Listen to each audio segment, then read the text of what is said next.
ടെക്നോളജിയുടെ വികാസത്തോടെ മനുഷ്യരാശി അത്ഭുതകരമായ നേട്ടങ്ങൾ കൈവരിച്ചപ്പോൾ ജീവിക്കും ജീവനുമുള്ള പ്രാധാന്യം കുറയുകയും ആരോഗ്യം എന്നത് കിട്ടാക്കനിയായി മാറുകയും ചെയ്തു.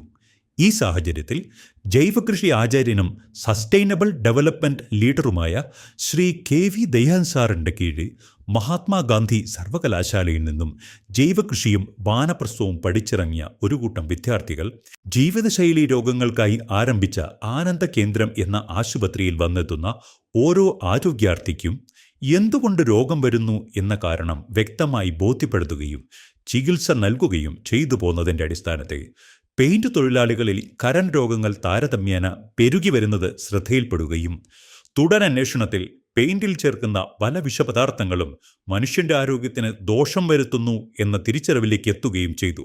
ഇതിനൊരു പരിഹാരം കണ്ടെത്തുന്നതിനായി ദയാൻ സാറിന്റെ ശിഷ്യഗണങ്ങളായ രണ്ടുപേർ ചേർന്ന് രൂപം നൽകിയ കേരള പെയിന്റ്സ് എന്ന പ്രസ്ഥാനം പ്രകൃതിക്കും ജീവജാലങ്ങൾക്കും ദോഷം വരാത്ത നാച്ചുറൽ പെയിന്റ് എന്ന ആശയത്തിനായി അന്വേഷണം ആരംഭിച്ചു.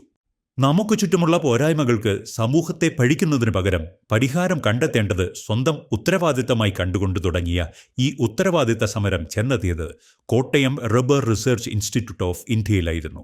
കടൽക്കക്കയും റബ്ബർ പാലും മറ്റ് പ്രകൃതിദത്ത കെമിക്കലുകളും ചേർത്ത് ഒരു നാച്ചുറൽ പെയിന്റ് ഉണ്ടാക്കുക എന്ന ഭ്രാന്തൻ സ്വപ്നത്തെ റബ്ബർ റിസർച്ച് ഇൻസ്റ്റിറ്റ്യൂട്ട് ഓഫ് ഇന്ത്യയിലെ ശാസ്ത്രജ്ഞർ ഇരു കൈകളും നീട്ടി സ്വീകരിച്ചതോടെ പുതിയൊരു പാത വെട്ടിത്തെളിക്കാനുള്ള ശ്രമങ്ങൾക്ക് തുടക്കമായി. പരമ്പരാഗതമായി ഉപയോഗിച്ചു വരുന്ന പെയിന്റ് ഫോർമുലേഷനുകളെക്കാൾ മികച്ച പെയിന്റിനായുള്ള അന്വേഷണങ്ങൾക്കും പരീക്ഷണങ്ങൾക്കും പലതവണയായി നടത്തിയ കൂടിക്കാഴ്ചകൾക്കും കൂപ്പിച്ചേർക്കലുകൾക്കും അവസാനം ഇൻക്യുബേഷൻ ആരംഭിച്ച് 1.5 വർഷങ്ങൾക്കിപ്പുറം ഏതാശയത്തിലാണോ ഈ പദ്ധതി ആരംഭിച്ചത് ആ ആശയത്തിനോട് 100% നീതി പുലർത്തിക്കൊണ്ട് പ്രകൃതിയെയും ജീവികളെയും ഒരേപോലെ പരിഗണിച്ചുകൊണ്ട് നാച്ചുറൽ പെയിന്റ് എന്ന സ്വപ്നം യാഥാർത്ഥ്യമായി മാറി.